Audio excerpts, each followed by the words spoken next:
मी सुनेत्रा अजित पवार गांभीर्यपूर्वक प्रतिज्ञा करते की कायद्याद्वारे स्थापित झाले आहे अशा भारताच्या संविधानाबद्दल मी खरी श्रद्धा व निष्ठा बाळगीन। मी भारताची सार्वभौमता व एकात्मता उन्नत राखीन।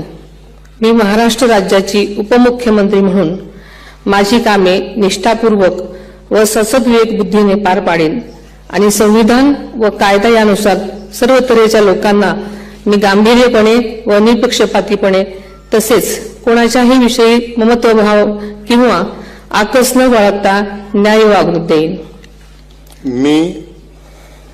मी सुनेत्रा अजित पवार गांभीर्यपूर्वक प्रतिज्ञा करते की महाराष्ट्र राज्याची उपमुख्यमंत्री म्हणून माझ्या विचारार्थ आणली जाईल किंवा मला ज्ञात होईल अशी कोणतीही बाब अशी उपमुख्यमंत्री म्हणून माझी कामे यथायोग्य पार पाडण्यासाठी आवश्यक असेल ते खेरीज करून एरवी मी कोणत्याही व्यक्तीला किंवा व्यक्तींना प्रत्यक्षपणे वा अप्रत्यक्षपणे कळवणार नाही किंवा त्यांच्याकडे उघड करणार नाही।